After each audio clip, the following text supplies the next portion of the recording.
Hello, and welcome to the View from Mayor Brown podcast. This is a fortnightly podcast series for employment lawyers and HR practitioners, which highlights developments in case law and legislative changes of importance to UK employers. It is presented by Nicholas Robertson, the head of Mayor Brown's London employment team. The time spent listening to these podcasts can count towards your training requirements. At the end of the podcast, we will explain how to get in touch if you have any comments or questions. Hello and welcome to another View from Mayor Brown. This is our occasional guest podcast episodes which pick up on things around our usual topic, and I'm delighted to be joined today by Omar El-Khattabi because he is an associate in our corporate and securities practice based in Washington DC and Dubai. He is multi-talented. He advises domestic and international clients on cross-border mergers and acquisitions, divestitures, restructurings and general corporate and commercial matters. He's an active member of the firm's Middle East practice and the International Joint Venture and Strategic Alliance practice, and played a key role when we opened in Dubai. Prior to joining that, he was an associate in a Washington DC office of an international law firm. He grew up in Morocco, attended university and law school in the United States and France, and he's qualified to practice in New York, Washington and Dubai. As I say, multi-talented. And the genesis for this podcast really came when he and I were having a chat about his areas of expertise, and he has experienced a number of clients looking at setting up, particularly in Saudi and UAE, and I was asking him around the things that surprised those clients about the employment laws in those countries. And so out of that, as I say, came the genesis of this podcast. So Omar, delighted to have you on the show. Nick, thanks so much for having me. It's been in the London office for about 6 months now, and it's today's my last day, actually. Oh, right. So this is a great way to cap it off. Good. Okay, so let's start with, Saudi. Let's start with Saudi. So in your experience, what are the things that surprise corporates looking to set up and employ people in Saudi about Saudi employment law? What are the things you bump into? Sure. I'd say the question we get the most relates to Saudization, which is a program that was launched in 2011 to increase the employment of Saudi citizens in the private sector in Saudi Arabia and to reduce overall unemployment in the kingdom. Okay. How does that work? So apart from being a very ugly word, Saudization, I can't even say it. But what in essence does that involve? Essentially, it's a set of requirements that are published by the Ministry of Labor. Right. That according to how big a company is and what sector it operates in, there's just this minimum number of local employees it has to hire. Oh, okay, so it's a policy of requiring corporates to hire locally. Exactly. And so it's a requirement. That's right. And you say sectors and percentages. Is there one overall limit, or is it sort of sectors and percentages? I'd say it's sector specific. Sector specific. Oh, right. And size specific as well. So okay. Those percentages of minimum local employment requirements vary greatly according to whether a company's in the health sector and the industrial sector and how many employees it has in total in Saudi Arabia. Okay, and underlying this is a policy, to drive down unemployment, is it? That's right. There's a policy of trying to improve employment conditions in the kingdom for Saudi citizens, and it also fits well into Saudi Arabia's overall goals under its Vision 2030 program, which was launched in 2016 and is a comprehensive 15-year plan to diversify the economy, reduce reliance on oil, attract foreign investment, and in line with Saudization, create local jobs. Oh, so part of it is about, in my terms, upskilling the local workforce. Correct. So Correct. Moving away from reliance on oil. Okay, so I can understand why that would be something that would be quite alien to, say, a company operating in the UK or the United States, where outside of immigration laws, it's you can't discriminate in favour of a local citizen as opposed to anyone else. That's so right. That's going to be quite odd. And just so I can understand how it would work, you say the ministry puts out regulations. Are these things that are written in tablets of stone, or are these regulations, do they get tinkered with from time to time and there's updates and So that's a very good question, because that's actually, even for companies who are fully aware of Saudization, and which is also known as nitaqat. I'm not sure I'm going to find that any easier. Yeah. I'm going to refer to it as this policy, if that's all the same with you. Perfect. That works.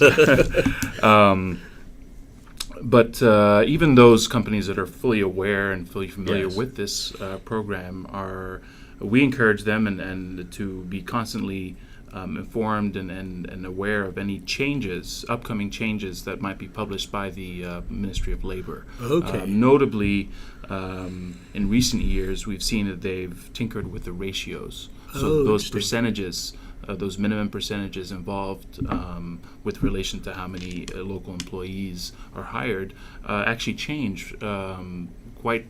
Quite considerably. Yeah, that's right, quite significantly. And the last change was in 2017. There's no current indication as to an imminent change, but that's always possible. Yes. So, we are constantly You're monitoring, and you're on the notifying ground. clients, presumably, if you become aware of changes That's that right. you think might affect them. Exactly. We send out client alerts regularly on the topic, even if there's sort of an informal announcement or Sure. anything of that sort. We still make sure to keep our clients aware. Okay. And updated. So let me just delve down a bit, just ask a couple of sort of questions around this. And I know it varies from sector to sector, so we're generalising rather than talking about anything specific sector-wise. But do the rules, or can the rules apply to any size of company, or is it do there tend to be, if you're employing two people, well, it's not relevant. There's a threshold, or there's often a threshold of size that you have to get to. That's a good question. So the minimum threshold is 6 employees. Right. So essentially, there are a total of 6 categories. One is small entities, and that's 6 to 49 employees. The second category is medium, that's 50 to 99. And there's medium category B, which is 100 to 199. Medium category C, which is 200 to 499. Large, which is 500 to 2,999 employees. And giant, which is anything more than 3,000 employees.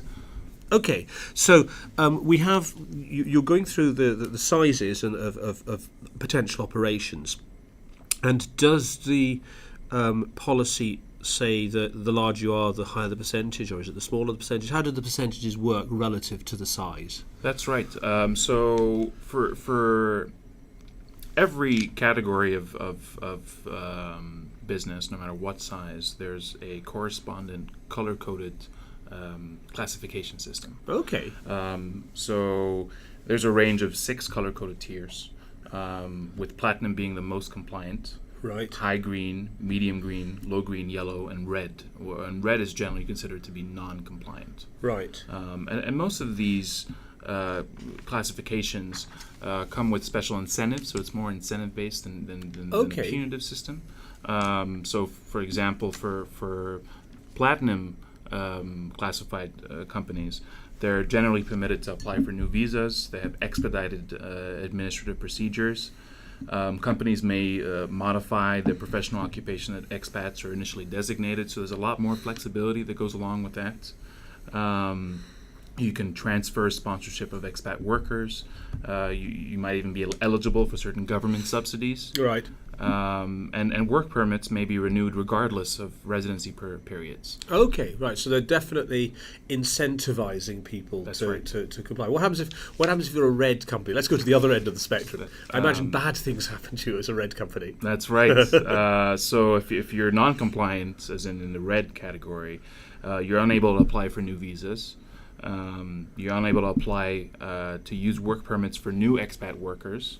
You can't open a facility or a branch office, which is a major issue for a lot of these companies operating in the kingdom. Companies can't modify the professional occupation that expats are initially designated, so that's a little bit more rigid in terms of how they're operating on the ground. And sponsorship of expat workers is not transferable. Okay, so it's very restrictive. That's right. Does it follow from that, and obviously I don't want to name names, but does it follow from that we have seen any companies going, we just don't care about having red status because we're not interested in employing locals, or does everyone comply to a greater or lesser extent in your experience? I wouldn't say we've ever come across, at least in my experience, any companies that refuse to comply. Sometimes you have issues where a company isn't aware that it's non-compliant or isn't fully aware of all the requirements under the Saudization scheme.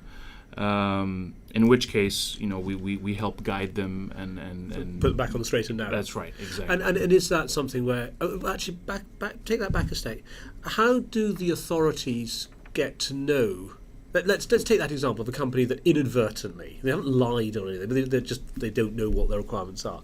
How do the authorities get to find out about that? Do you have to submit forms, or is it are there visas or?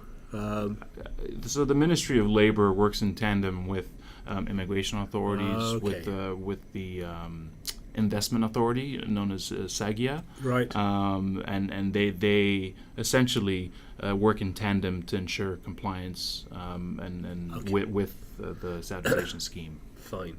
And it's important to note that it's not only a question of hiring a certain number of Saudi citizens, right, and then that's it. Tick box, move on. Exactly. It's more substantive than that, in the sense that you have to provide substantive training to these employees. I hadn't realised. To be honest, I hadn't realised it went that far. That's interesting. That's right. So, and that goes in line with the whole development of the local workforce in meaningful ways. And in line with that, there's also a summer program where companies have to hire students and train them, provide internships.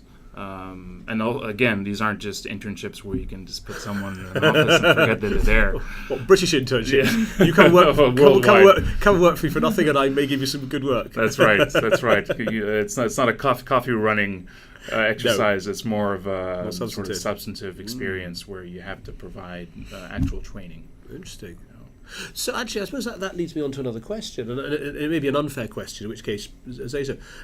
Do companies, let's say American or British companies or European companies coming in, trying to comply with this policy, find it relatively straightforward to hire, or is the nature of it that there's a relatively because they're trying to upskill the workforce, by definition the workforce doesn't have enough skills at the moment, and so there's a relatively limited number of candidates to try and recruit, and so it can be quite difficult to recruit. That's right, and I think that sort of depends on what sector is involved. Understand. Yes. Some sectors require a more specialized level of knowledge and training. So I'm sure there's a range of experiences for companies. It's more challenging for some than for others. Yes. But in general, it has been, I wouldn't say an insurmountable challenge, but it has been a point of concern for companies and operating in. And presumably companies moving in to Saudi, trying to comply with this policy or expanding operations and so on, need to think in terms of there's going to be budgetary issues. They're going to need to put aside money for the training and so on, and there may be timing issues. You can't just take 20 of your staff from Europe, let's say, and drop them down in Saudi Arabia. If you're going to have to go out into the market and recruit in Saudi, then that's going to take some time as well. So that presumably forms part of companies' thinking. That's right. Timing considerations, and like you said, there's a whole budgetary facet to this as well, where you have to really take into account these obligations, and they really are obligations. They're not just sort of guidelines. Fluffy principles. That's right. That's right. Interesting. Okay, let's move away from the Saudi. I can't even say it, that policy. What else have you seen? Let's focusing on Saudi for now. Anything else that companies, in your experience, have sort of bumped into, where they find, Saudi employment law or setting up companies in Saudi, the employment law issues are difficult or alien to them, or you have to explain them very carefully because people don't want to understand? Sure. Well, first I'll have to caveat my response just by, and I know you mentioned this in your introduction, but I'm more of a corporate attorney. Sure. Well, I mean, in a sense, that's why I was framing the question in terms of setting up companies, and so in terms of what you've seen. Yeah, that's a good point. So in terms of setting up companies, I'd say in my personal experience, Saudization has been by far the point of concern. But I would say that immigration issues are also quite significant in the sense that companies are very much aware, or should be aware, of whether they're in compliance with immigration requirements locally, and whether their employees are within the prescribed time frames that correspond to their visa status. And That's so on right, as well. exactly. Well, in a sense, that would fit if the Saudization policy is about upskilling the local workforce. You're also going to be maintaining a check on who's coming in and what jobs are being done and so on. So That's right. That's right. I can see that. And as we've seen, it works in tandem with Saudization in the sense that, the more compliant you are with the Saudization requirements, the more flexibility you have with respect to those sort of immigration concerns. No, I can see that. Let's leave Saudi for a second and talk about UAE, which is the other country which we were going to discuss.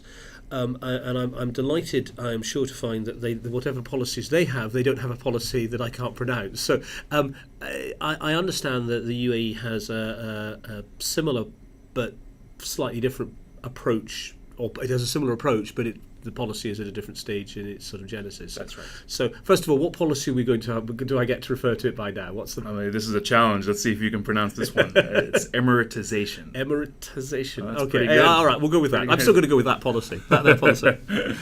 Okay, so that their policy. So is it got the same aims and objectives? That's right. As the Saudi it does. policy? It does. Essentially, in 1998.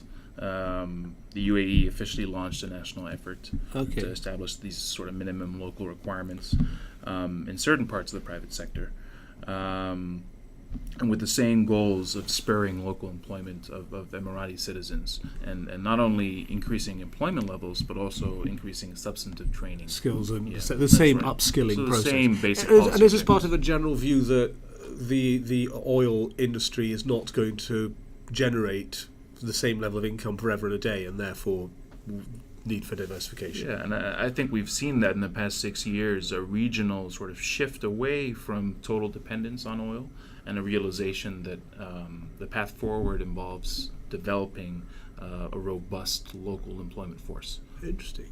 Okay. So, if it's got the same objectives, in what way does the UAE policy differ? In broad strokes, but in what ways is the UAE policy different for companies coming into the UAE?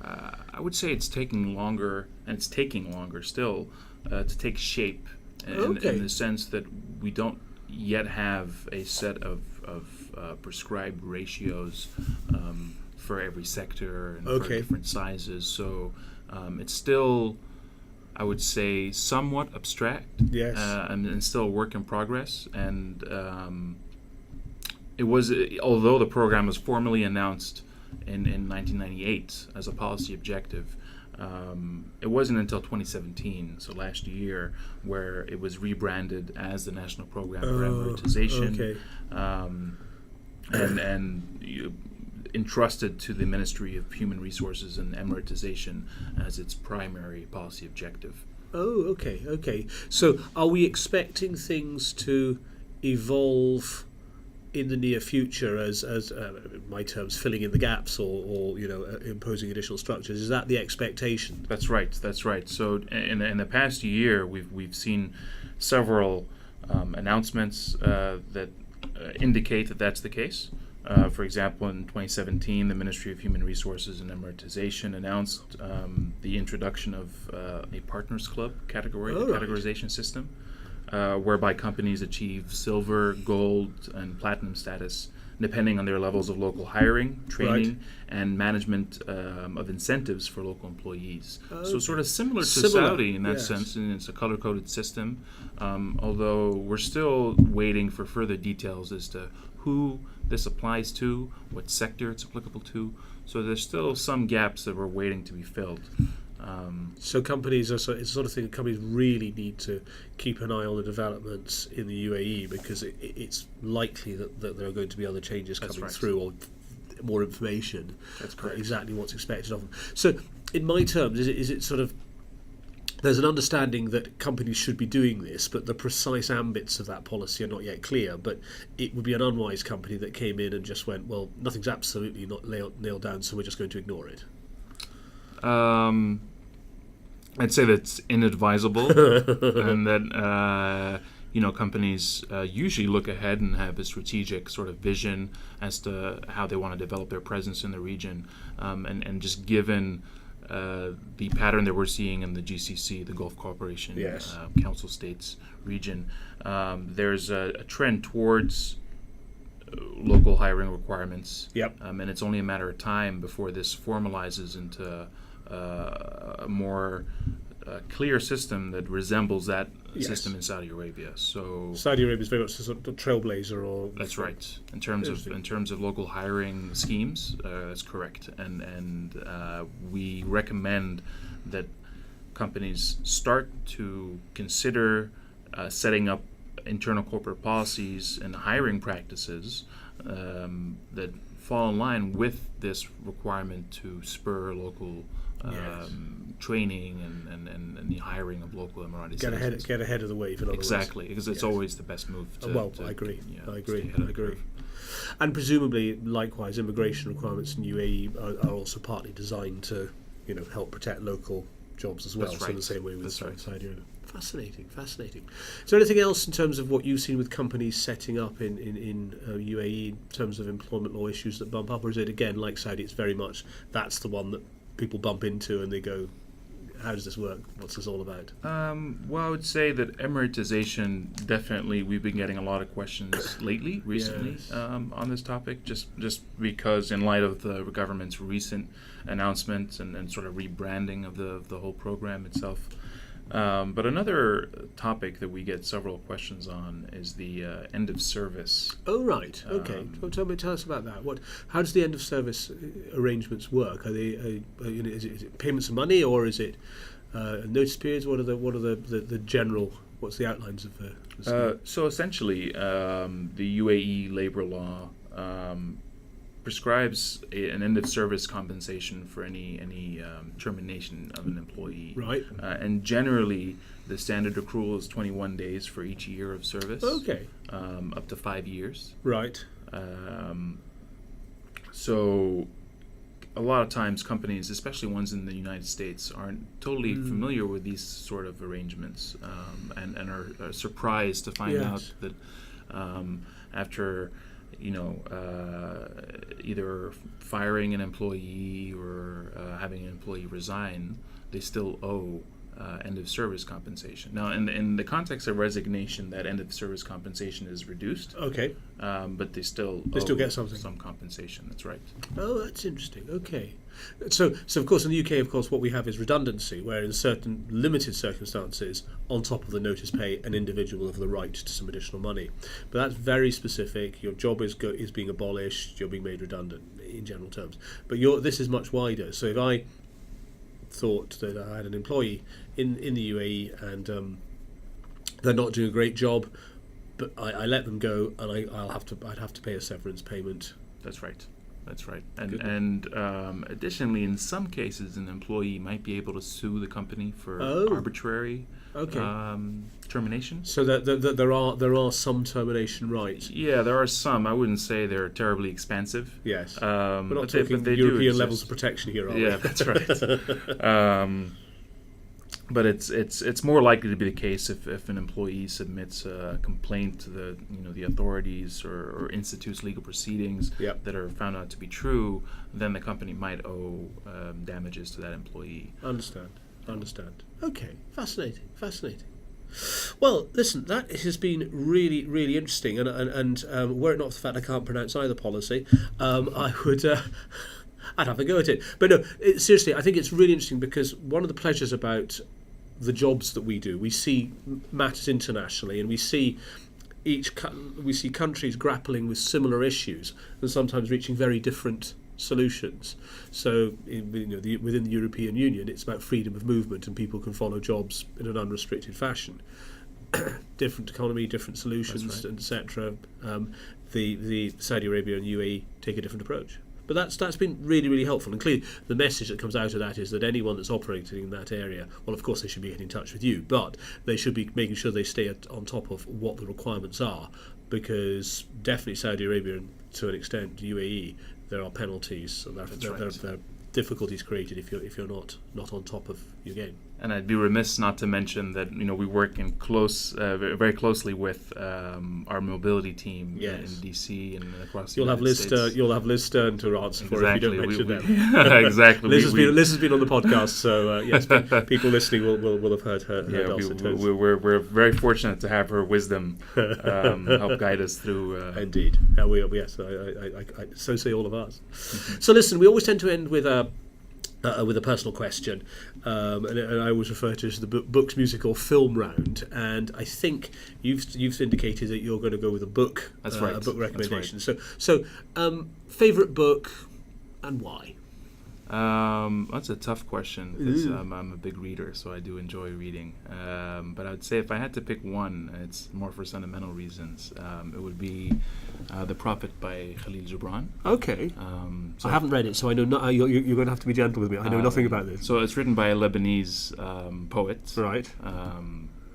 And I think it was written back in the 1930s or something. I may be wrong about that. But it was given to me by my mother when I was about 13 or 14, and it's one of the only objects I make sure to have with me at all times when I travel. So that's and is it the object? Is it the book as an object that, or do you still regularly reread it? I'll be honest with you. I pick it up here and there, sure, but it's more a sentimental sort of object that reminds me of family, and I do travel a lot. Well, I was going to say from the brief intro, I can see that you're doing a lot of travel. That's right. That's right. Something that reminds you of home and family. Exactly, which I think is the most important thing. So, listen, Omar, thank you very much. That's been really interesting. It's been fun chatting. And thank you very much indeed for your time today. Thanks so much, Nick. It's been a pleasure. So that was our latest podcast. We hope you found it useful. If you have any questions or comments, please email Nick on nrobertson@mayorbrown.com. Our podcasts are an overview of cases. How the law applies in any particular case will obviously depend on the individual circumstances. So please take legal advice if any of the matters discussed are relevant to issues that you are dealing with. And thank you for listening.